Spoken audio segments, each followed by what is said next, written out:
I'm staying at a place at the moment that is absolutely incredible. I'll show you where it is on the map. It's up in the mountains. Well, not really the mountains. It's about 600 meters above sea level off the coast of Northern Lombok in an area that I've never heard of before. Not really famous, not a famous area. And I found some accommodation on our way to a place called Sembalun, which is where our sort of destination is tomorrow.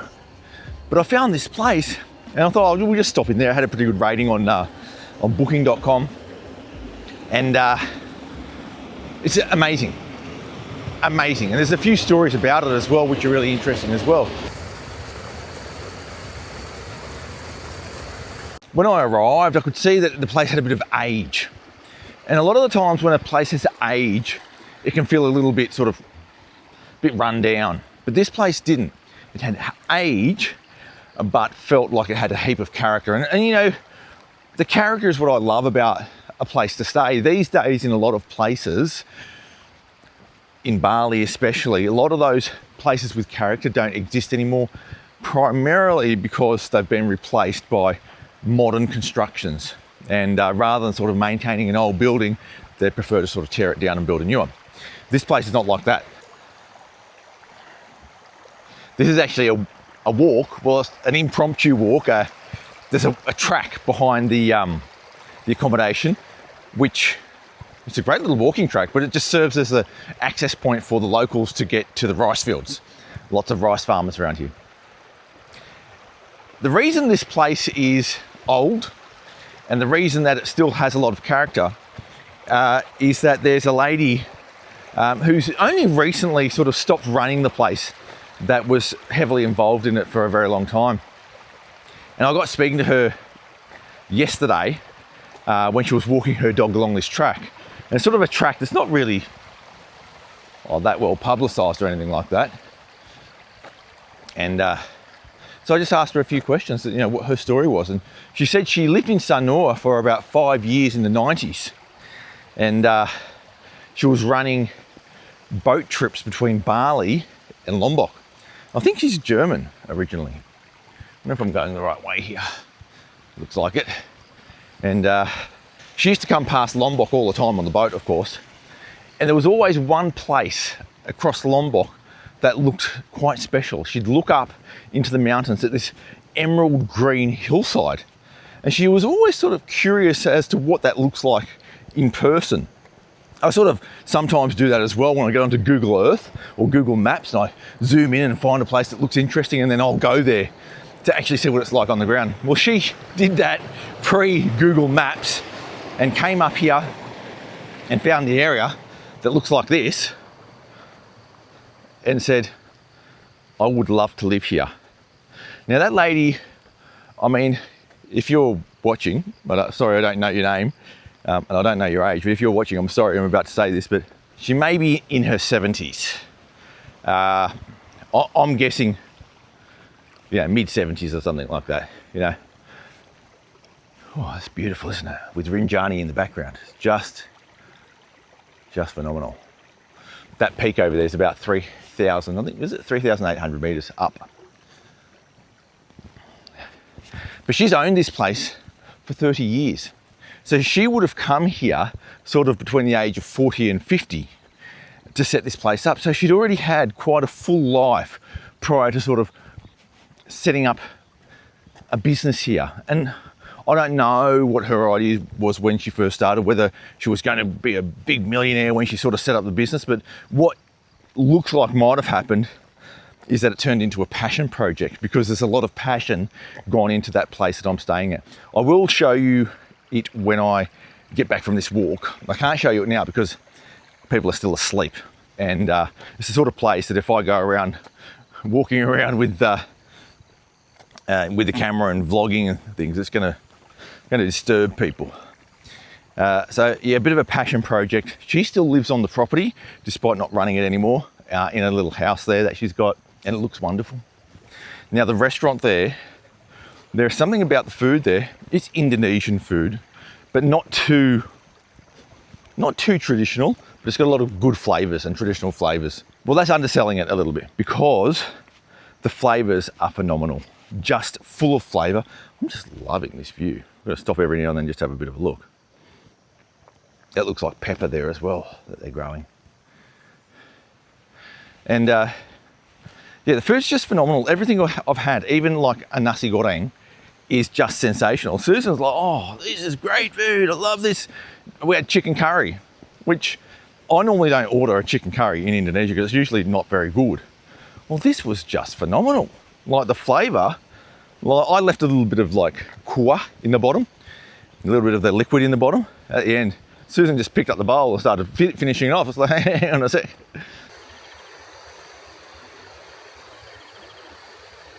What I loved about the story was that when she did it, this area would have been totally, totally rural and out of the way. It still is. But in those days, it would have been just totally, totally rural. I'm sure the land was much cheaper than it is today. I don't know how much it costs now. I'm sure it's far, far cheaper than Bali, but still, by Lombok standards, it might be a little bit more expensive because I think a few people might have got on to the idea this is a beautiful area.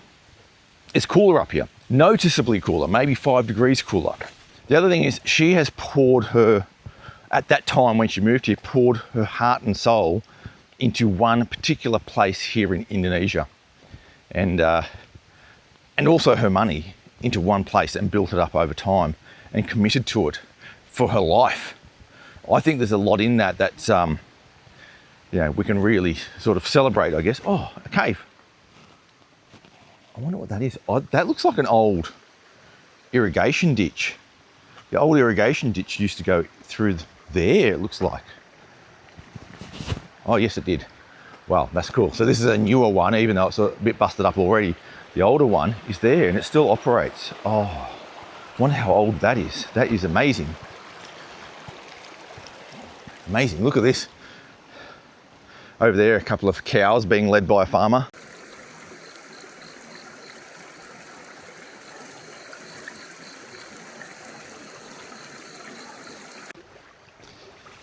The other thing that I liked about her story was that when she did this, she was not much younger than me.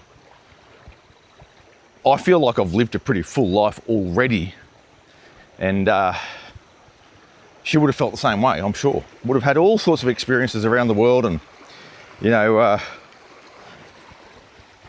ended up here, built a business, and still ran it for 30 years. Look at that. Isn't that beautiful? New plantings. So it just goes to show that even, I guess, when you think maybe it's a little bit too late in your life to go and do something, it's not. There's always time. And maybe with age, you've got a little bit more wisdom. You'll do things a little bit better than you might have done in your younger years. And you might not care about so much as well. Because most things aren't really that important. Yeah, I loved that story. I really loved it. It doesn't mean I'm going to go and build my own hotel somewhere, but it does give me the idea that I don't need to stand still. If I find something that I want to go and do, I've got to go and do it. There's a fork in the road here, and it doesn't look like a path anymore, but a local said, yeah, oke. Kalau nyebrang ini gimana? Ya, oke, ya. Oke. Makasih ya. All right, so he said, this guy said, come up here, go to the top, and then go down again and cross the river, which is like this, apparently. Lucky I've got a local telling me what to do because this looks like jungle now. I am going up though, which is what he said I needed to do. It apparently gets me to another village, which I can loop back to my accommodation from. But I don't know how far. And these guys are super fit. He's going out to the rice field today to spray. I just came up from there, and I think he's saying, he was making the point, go down. So I think it means turn left and go down. And it seems to be in the kind of direction he was indicating. So that's good. When I first started learning Indonesian more than 20 years ago, one of the first things I was using my language for was directions. When I was riding around on a motorbike pre-Google Maps, you'd always get lost in Bali. Always getting lost. Oh, this goes down to a river. Oh, you can see a track over the other side. This is cool. Always getting lost. And you'd be stopping every sort of couple of Ks at an intersection and asking a random local which way to Ubud, for example. And you've probably done it yourself. But the problem is, in a lot of these more remote areas, the locals don't speak English. So you'll soon learn that having a few directional pieces of information up your sleeve in Indonesian is really helpful. And one of the words is lurus. Lurus. You don't have to roll your R like I just did. You can even say lurus. And lurus means straight. If someone says lurus terus, yeah, go straight continuously. And then there's another word which is belok, which is turn. And then there's kiri kanan. Once you've got those words down pat, that helps enormously, because what the person might say is lurus terus, belok kiri, belok kanan, naik, go up, turun, go down. And it becomes very useful. With only sort of fewer than 10 words, you can get directions to where you want to go instead. Then most people are unlikely to start using things like north, south, east and west in Indonesia. That's my experience. People don't really visualize it in that way. Now, do I go up there or go up here? Go up this one. They don't visualize it like a map.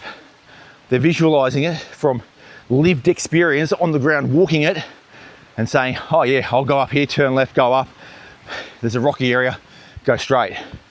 The other thing about that is that it doesn't mean you don't get lost, because you always still get lost, but you've got a bit of an idea of where you're going. And lost is, well, there's a few different words for lost, depending on what you mean. Like if I lost my wallet, yeah, my wallet is hilang, or a person is hilang, they are lost. But it's a different word when you're talking about you've lost your way. We use the same word in English for two like totally separate things. So, but in Indonesian, there is a separate word for when you are personally lost, you've lost your way, and it is tersesat. And tersesat is the most proper way of saying that you got lost, the formal way, the way you get taught in books and by teachers and that sort of stuff.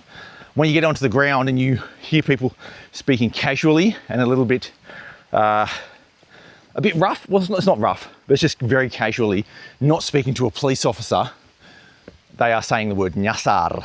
That's extremely common, more common than tersesat, because most people speak in an informal way. But you've got to be careful, because you don't want to say these things if you're in a serious discussion with the police or the ministry or the president. Oh, I can see the sun peeking through. Beautiful. Just sort of poke my head out of that little valley there, and we're in a field of what looks like corn, bananas. We have some sort of potato type plant, probably like a, I don't know, probably a sweet potato, I would say, something like that. And the view of Rinjani is just up there. In fact, that peak there that you can see just in the distance, that's the true peak of Rinjani, which is much, much higher. And then there's this other peak here. How can I sort of frame that? Yeah, you can just see it there. That peak there, that is still very, very high, but it's not the true peak. But you can peek over the edge of those mountains there and see into the crater. So that's sort of like the easier way to do this trip, but still requires an elevation gain of about 2,500 meters. But I do think the correct way to go is across that stream and across the other side, because I can see another one of those irrigation canals over there, and they seem to be the things that connect everything together properly rather than going down these rocky paths. I almost feel like I've taken a wrong turn. I almost think I'm nyasar. Okay, I just met an old farmer guy going to cut some grass for his 8 goats, and he reckons that was a bit of like superfluous information, so I could ask him which way do I go. That's called basa-basi, small talk, and it's pretty polite to do that here. He said this is the way to go if you want to get to the village and get to the main road. And I know if I get to the village, I can loop back along the road back to my accommodation. So she says, go up here, past a few houses that are, yeah, they gave me the whole story. I sort of got the general gist of what he was talking about. But I don't really care because this is paradise. This is paradise. I feel that the people in this area are lovely. They are lovely people. Very, very polite people, very humble people. I don't know whether I'm having a better experience because of my language, maybe. But even without it, you know, hand signals can, you know, lead the way. But my interactions have all been just so pleasant, so nice. It reminds me, like, I feel quite close to these people. Sometimes in Bali these days, and this is not a criticism of Bali, but sometimes I feel that us foreigners have created a bit of a distance between us and the local people. And of course, I know a lot of people viewing the channel. Which way do we go here? Oh, there is a sign up here. A lot of people who view the channel obviously have very close connections to particular Balinese families, and yeah, it's those connections that we really love. But for the rest of us who don't, Kepala Dusun. So that seems like the village head. That might be the guy's goats. He's got 3 there. A few cows too. Yeah, but if you don't have those close family connections that I know many of you do, I think that sometimes it's hard to break the ice in Bali. And it's probably because the locals are just sick of so many tourists, probably. That's probably what it is. I mean, I would be. I'm onto a pretty well-formed road here now and into a village. I'm not sure this is the village that I was thinking of, but I can definitely cut through the village to different areas if I need to. I have never seen one of those plants before. That's quite odd, isn't it? If you know what it is, let me know in the comments, because that is a weird one. Just thinking back to how, if you don't speak any Indonesian and you've only got some words, a really good phrase to learn would be, Pak, saya nyasar. Yeah, sir, I'm lost. That will prompt someone to try and give you hand signals of where to go. They'll actually respond to you in Indonesian thinking you speak Indonesian, but don't be embarrassed by that, because that's pretty normal. When you're learning Indonesian, people will always respond to you quite full-throated, and you'll have no idea what they're talking about. That's normal. And then you just say, sorry, I don't speak your language. And then they'll know, all right, this person only knows Pak saya nyasar, and they'll try and give you hand signals to where to go. Probably. They might not. They might just kabur. So this is more or less the view up towards the mountain. Isn't it just beautiful? It is getting a little bit warmer now. It has been cool overnight, but not freezing cold. I reckon it's probably, if I'm guessing, be 20 degrees, 22 degrees at the moment. But still just glorious walking weather. Okay, I've reached another village and there are smells of smoke in the air. Hello, Puggy. That's the village. It's beautiful. The smell of smoke in the air from people cooking. There are big piles of firewood there, and obviously cooking the old way. There's something quite romantic about that. I'm sure it's not the preference of the locals though. If they can afford it, they'll probably get a gas tank. Buggy! Yeah, Buggy.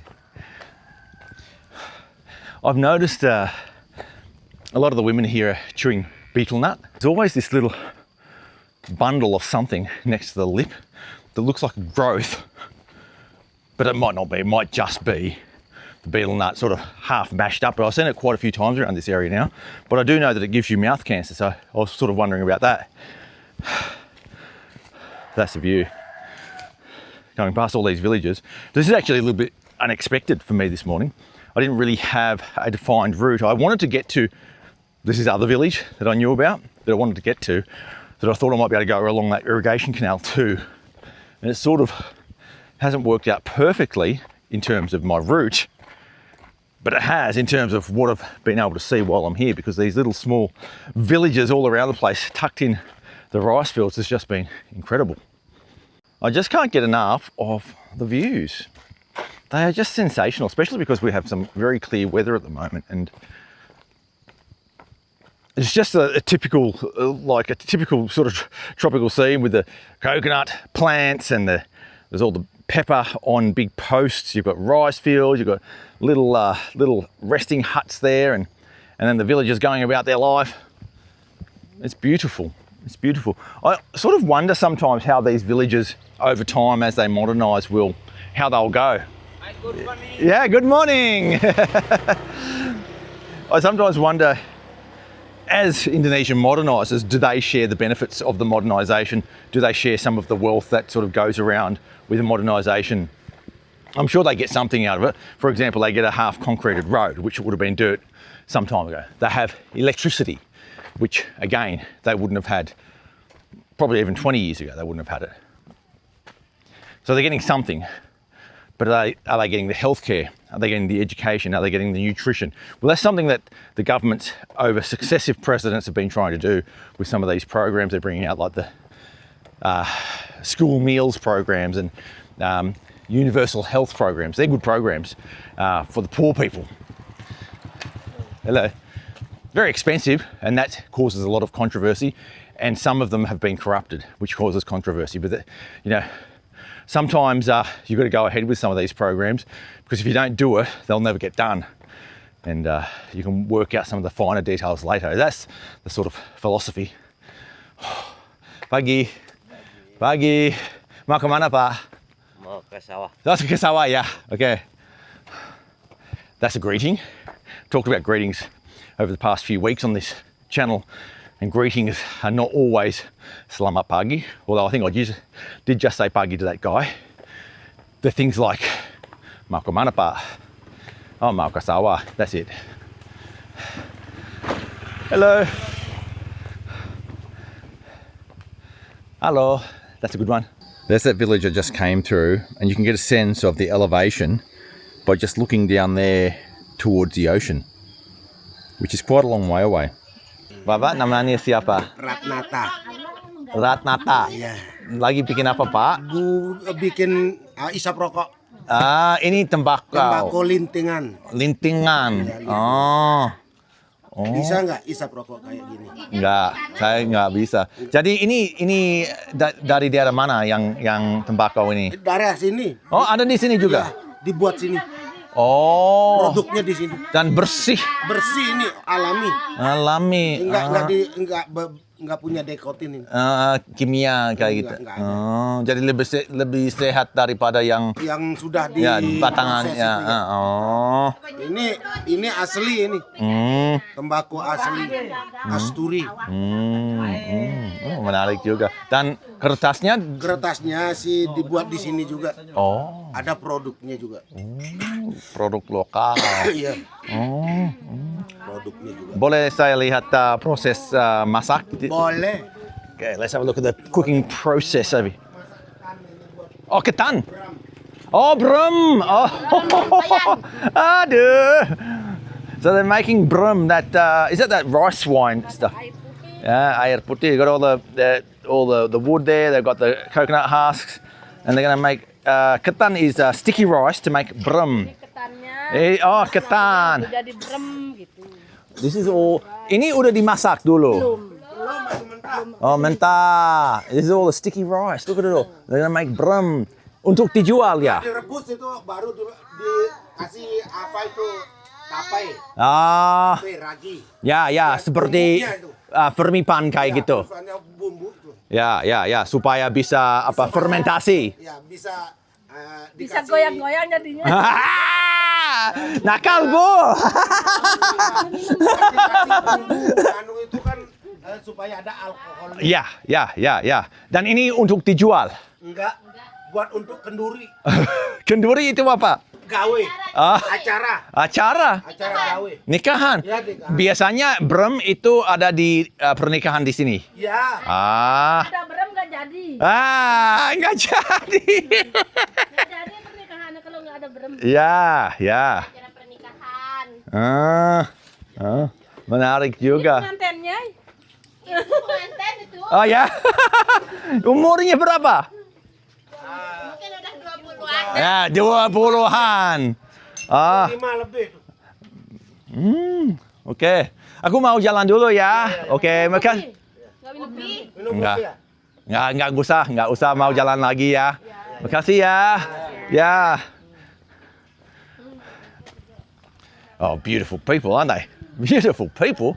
I didn't know that drinking alcohol was a thing up here. So this is one of the things that we have with stereotypes about Muslims, is that we sometimes think, oh, Muslims don't like dogs and they don't drink alcohol, they don't eat pork. Well, I reckon the most strictly followed one of those is probably the pork one, because the alcohol thing, hello, the alcohol thing, in many villages that I've visited, alcohol's, you know, pretty common, especially at events. So this is for a wedding, they'll have alcohol flowing there. But I've seen it in all sorts of different events. And of course, dogs, well, in this village, there's dogs everywhere. And often they'll be used, and they've been used traditionally, to ward off wild pigs that come and raid the crops. That's what I've seen a lot of, especially like in Java, all across Java, dogs everywhere in the villages. It's just mainly in the city areas that people who are a little bit more strict about this sort of stuff don't want to touch dogs, basically. Well, that's interesting. Welcome to Setampol Green Summit. That must be some sort of hiking route, I reckon, but it's temporarily closed. It must be some sort of hiking route to those mountains we can see up there, but that'd be hard. That you couldn't do that in a day. Rumah adat Nangkarempe. Oh, what's that? Rumah adat means like a traditional house. I don't know how this works, just going through the bush to some sort of traditional house. But there seems to be something up the back here. Going through someone's garden. Oh yeah. There we go, there's a dog here. Oh. Beautiful. Traditional houses. Nice stone foundations, aren't they? Really solid. You get earthquakes around here, so I guess you need them.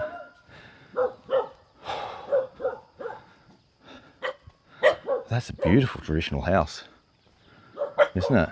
Beautiful.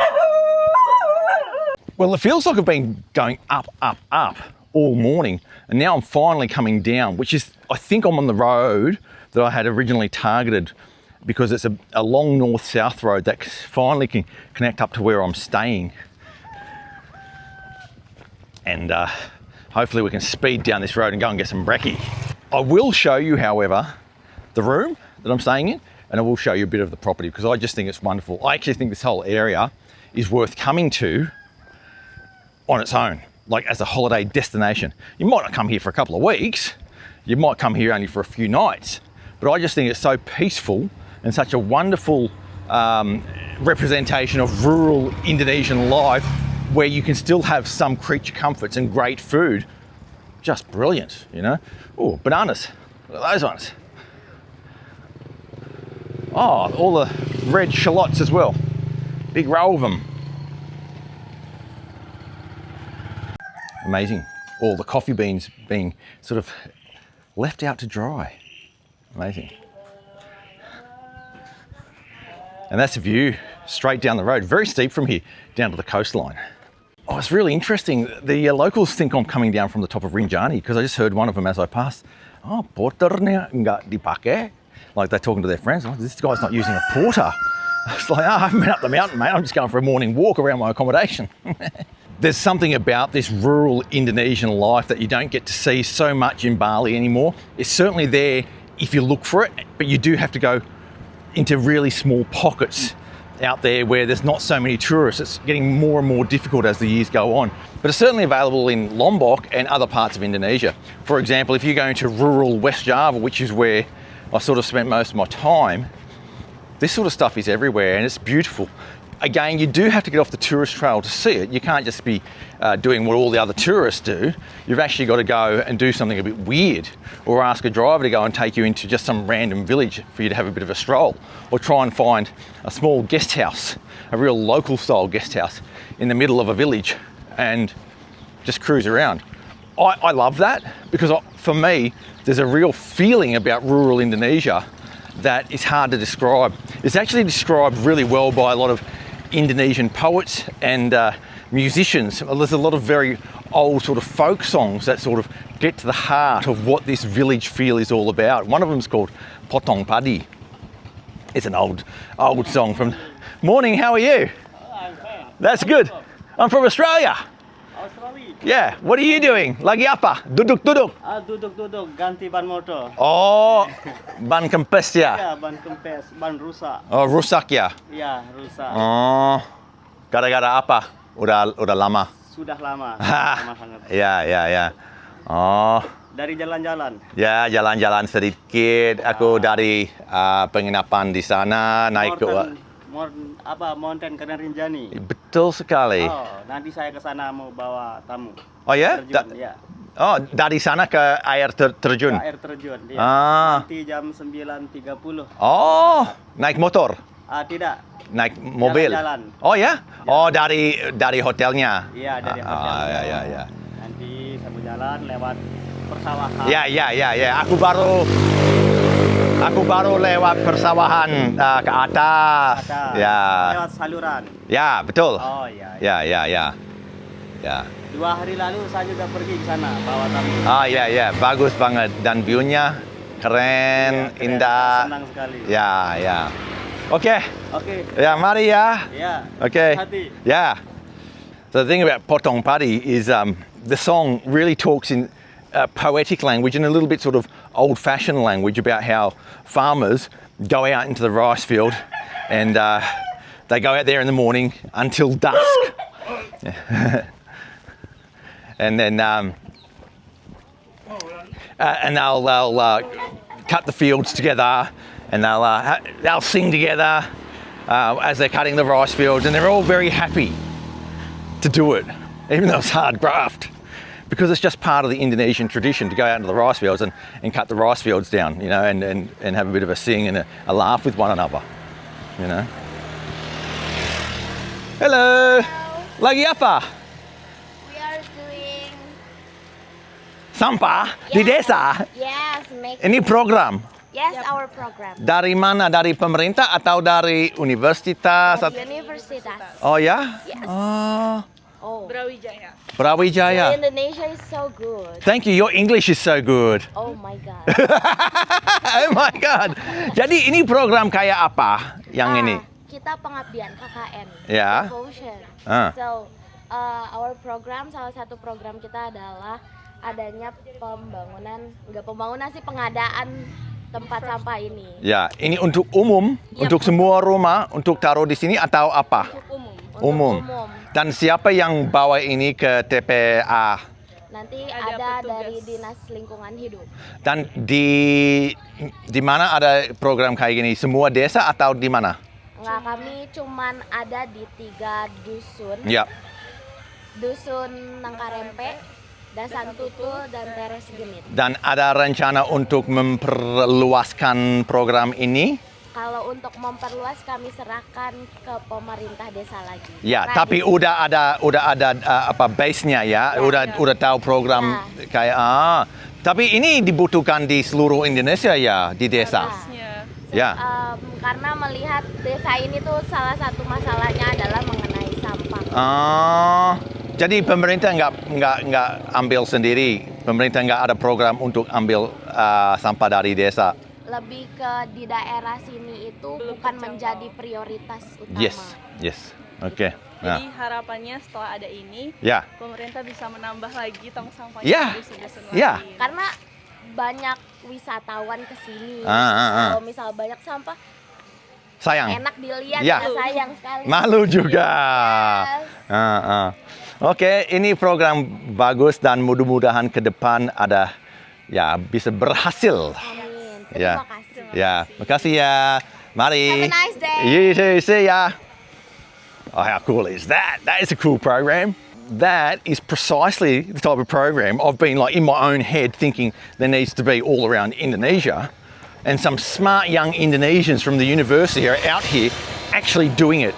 That's the hardest part. Actually getting out there and putting stuff on the ground and getting it working is really difficult. And they're doing it. Gee, I'm proud of those people. That gives you a lot of hope when there are really, really great people like that around doing great work. They're out here early in the morning, looking what's going in the bins and replacing the bags. It's a hard program, hard graft, trying to change attitudes, but they're doing it. Hello. I'm just down the road now, maybe about 1 kilometre, and there's a smell of acrid smoke in the air as the locals are burning the rubbish in the gutters because there's no rubbish collection service. And of course, that's not going to be fully burnt by the time the next rains come, and yeah, whatever's left is probably going to wash down into the gutters, into the ocean, into the rivers. And that's replicated all around Indonesia because the rubbish system is not prioritised. That's what the girl was saying back there, is that it's not that they don't want to sort it out, it's just not prioritised. And when you're sort of struggling for food, or sending your kids to school, or you've got health concerns, you're not really thinking about getting your rubbish in order. And that's something that does need to be sorted out. I'm glad those girls are doing that, because it really is quite chronic here in Indonesia. But gee, the smiles I'm seeing from every single person, like, just beautiful. Beautiful, beautiful people. That's pretty cool. A little sign which basically goes into, it's a safety sign for the volcano. Basically, this is outside of the central danger zone for the volcano, but if the volcano erupts and it gets worse, be prepared to move, because it's, it could get dangerous. And wear a mask. There's all these poles all around the place here with stuff growing on them, which for me look like a black pepper. But I was just speaking to a guy and he reckons it's not black pepper, it's peanuts. I thought peanuts were a little shrub. So I reckon I'm getting a bum steer there. I reckon I'm wrong, because I don't think it's pepper anymore, but I don't think it's peanuts. I'll see if I can show you what I mean. You see down there all of those things that are on posts, on poles, like bamboo poles, like they've got vines running up them. Might be a little bit hard to see from that distance. All those things. I mean, you might need to actually see what's growing on them, but if you could see what's growing on them, I reckon I could guess then. But I'm just not sure. Good day for it though, isn't it? Back on this path now. This path, I'm coming from a different direction on though. I know this is the path because last night I actually walked this direction on it, so I know where I am now.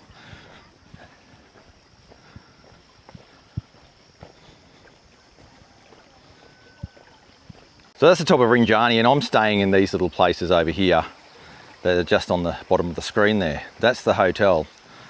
Beautiful little place with just great scenery.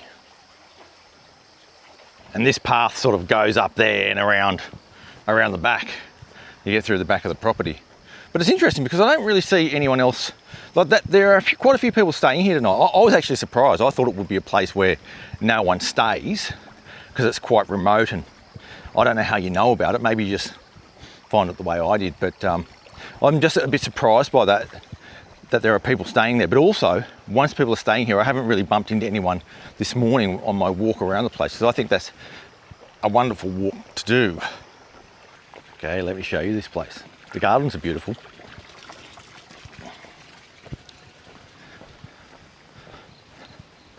When I was talking about a labour of love, a passion project, this is sort of what I was talking about. So you can see the amount of work that's gone into the gardens, for example. There's a little hut down here that you can go and swing in hammocks in down the bottom, right in the rice field. Now, it's a bit warm at the moment, but when you get shades by the roof of that thing, it's beautiful down there. And then I'll show you my room, which is here. Nice little hut, individual hut. Little sitting area at the front. I'll just poke my head in. Okay, this is it. Traditional styling, bamboo. No air conditioning because you don't need it. We have an editor in bed editing at the moment. And yeah, this is what it is. It's quite simple, but enough. Clean as anything. Mosquito net, and then you've got this nice big bathroom in here. Brilliant. Hot water as well, but the hot water is only sort of really weak. So you have to put the volume of water down, or the flow of water down. How do you say that? You put the pressure down so it gets hotter, but if you want it on full blast, it's only lukewarm. Bit old school in that way. There are a lot of insects about here, at night, so you've got mozzies and stuff, so you do need to bring your mozzie spray. This is sort of like the Indonesia or the Bali of old. And there are geckos around and that sort of stuff that'll make a bit of a racket every now and then. Just typical Indonesian rural life, which I miss a little bit, to be honest. I don't feel it as much as I used to in Bali, as Bali has modernised so much, and a different group or different crowds of people want different things these days. It's just nice to be back in nature again. Really love it up here. You've got to come to this place. It's called Rinjani Mountain Garden. I'm only paying 480,000 for the room for the night. I'm getting breakfast included. It's just astonishing, beautiful, worth coming to just for this place. Like, I think it's worth coming to just for being here, especially if you like this more sort of rural atmosphere. I just love it. And you could actually sort of combine this with a trip to the Gillies as well, because it's not that far. It's probably about an hour and a half car ride from here to the harbour for the Gillies, so it's not even that big a deal. You've got to do it. Spend a few nights here. One of the best. One of the best. So thank you very much for coming along for the ride today. I've really enjoyed making this video and bringing you along, because I really want other people to know about this place and this part of Lombok, because I think it deserves attention.